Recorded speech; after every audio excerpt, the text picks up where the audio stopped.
Pune Porsche प्रकरणावरून राज ठाकरेंनी सडकून टीका केली। अल्पवयीन मुलाला निबंध लिहिण्याची शिक्षा ही पैशांच्या देवाणघेवाणीशिवाय होऊ शकत नाही असं राज ठाकरे यांनी म्हटलंय। महाराष्ट्रातल्या पक्षफुटीवरून देखील त्यांनी टोले लगावले। अमेरिकेत बृहन महाराष्ट्र मराठी मंडळाच्या अधिवेशनामध्ये राज ठाकरेंची मुलाखत झाली।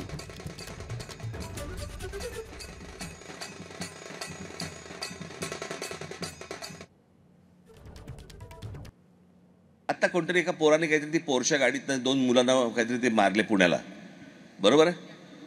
त्या पोराची, त्याच्या आईची, बापाची, सगळ्यांची, आजोबांची, सगळ्यांची चर्चा सुरू आहे। आणि त्या दोन मुलं जी मेली आहेत त्यांच्याबद्दल कोणीच बोलत नाही। कोणत्याही टेलिव्हिजन चॅनलवरती त्या मुलांच्याबद्दल काही बोललं जात नाही, त्या मुलांच्या आईवडिलांबद्दल बोललं जात नाही। ती मुलं कुठून तरी बाहेरून शिकायला आली होती आणि ती केस कोर्टात गेल्यावरती कोर्ट सांगतो, जज सांगतो, तिथला मॅजिस्ट्रेट, की 300 शब्दाचा निबंध लिहून दे। हा कोणता जज आहे? म्हणजे हे असंच तर येऊ शकत नाही ना, पैशाचा देणघेण झाल्याशिवाय अशा प्रकारची गोष्ट कोर्टामध्ये होऊ शकत नाही। मग तुम्ही विश्वास कोणावर ठेवणार? पोलिसांवर, कोर्टावर, नेत्यांवर, प्रशासनावर, कोणावरती? जर समजा या सगळ्या गोष्टींवरचा लोकांचा विश्वास उडाला तर आपण अराजकाकडेच जाणार, अजून कुठे जाणार? भारतामध्ये लोकशाही आपण म्हणतो, पण भारतामध्ये लोकशाही नाही आहे।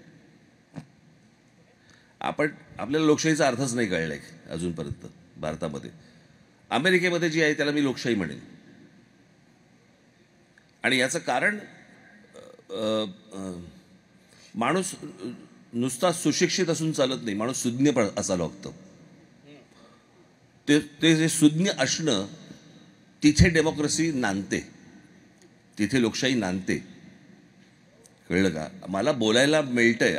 मी त्यांना तेच उदाहरण दिलं की ऑस्करच्या व्यासपीठावरनं मेरिल स्ट्रीप येतात आणि त्या ट्रम्पच्या विरोधात बोलतात आणि त्या बोलल्यानंतर, इतकं कडवट बोलल्यानंतर मेरिल स्ट्रीपच्या चित्रपटांना काही त्रास होत नाही त्याच्यानंतर।